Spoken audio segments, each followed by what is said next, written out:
আসসালামু আলাইকুম রহমতুল্লাহি ওবারাকাতুহ। ফাতেমা রোকেয়া সেন্টার থেকে আমার সকল ভাই এবং বোনদেরকে জানাচ্ছি আন্তরিক শুভেচ্ছা এবং মোবারকবাদ। আজকে আমি খুবই শক্তিশালী একটি আমল নিয়ে আপনাদের সামনে উপস্থিত হয়েছি, যে আমলটি শত্রুর উপরে জয়লাভের তাবিজ বা তদবির বলতে পারেন। আশা করছি আপনারা ভিডিওটি মনোযোগ সহকারে দেখবেন এবং সম্পূর্ণ দেখবেন। টেনে টেনে যদি দেখেন তাহলে আপনারা কিছুই বুঝতে পারবেন না। তাই আপনারা ভিডিওটি মনোযোগ সহকারে ধৈর্যের সহিত দেখবেন, ইনশাআল্লাহ আপনাদের অনেক ফায়দা হবে। এই নকশাটি খুবই পাওয়ারফুল একটি নকশা। এই নকশাটি যখন থেকে আপনি প্রয়োগ করতে শুরু করবেন তখনই বুঝবেন যে এটা আসলে খুবই শক্তিশালী একটি নকশা। এই নকশা দিয়ে কয়েকটি কাজ হয়, তার মধ্যে আমি দুইটি কাজের কথা বলি। একটি হচ্ছে শত্রুর উপরে আপনি জয়লাভ করতে পারবেন, শত্রু আপনার বন্ধুত্বে পরিণত হবে এবং মানুষ আপনাকে ভালোবাসতে শুরু করবে। এই নকশাটি অবশ্যই আপনাকে শুক্রবার জুমার নামাজের পরে লিখতে হবে।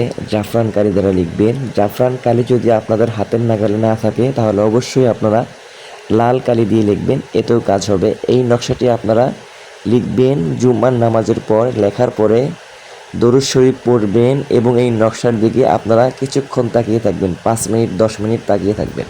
ইনশাআল্লাহ শত্রু যতই শত্রুতাচরণ করুক না কেন, আল্লাহর রহমতে সে কোনোরূপ ক্ষতি করিতে পারবে না, বরং সর্বদাই শত্রুর উপরে আপনি জয়যুক্ত হবেন ইনশাআল্লাহ।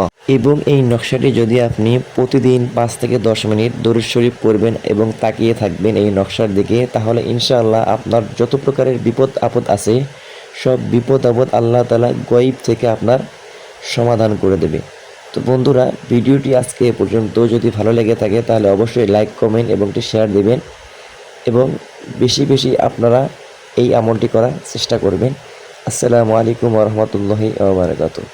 আরেকটা কথা হচ্ছে, অনেকেই তাবিজের বিপক্ষে। আসলেই তাবিজ দেয়া জায়েজ, তামিমা দেয়া জায়েজ নাই। যেসব বক্তা বলে যে তাবিজ দেয়া হারাম, আপনি তাদেরকে বলবেন শুধু তাবিজের বিষয়ে আপনি ফতোয়া দেন, তো ছবি উঠানো ভিডিও করাও তো হারাম, তাহলে আপনি এইগুলোর ব্যাপারে বলেন না কেন? দেখবেন তখন সেই আলেম কি বলে। কিছু কিছু মূর্খ আলেম তাবিজের ব্যাপারে ফতোয়া দিয়ে থাকে। আসলে যখন আপনি বলবেন যে ছবি উঠানো তো হারাম, ভিডিও করাও তো হারাম, তখন দেখবেন আপনাকে ভাঙবো একটা বুঝিয়ে দিবে।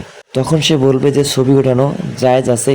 তো আপনি বলবেন যে আপনার ক্ষেত্রে যদি ছবি ওঠানো জায়েজ হয় তাহলে মানুষের শিফার জন্য তাবিজ দেওয়াও জায়েজ আছে। সব কিছুর মালিক আল্লাহ তাআলা।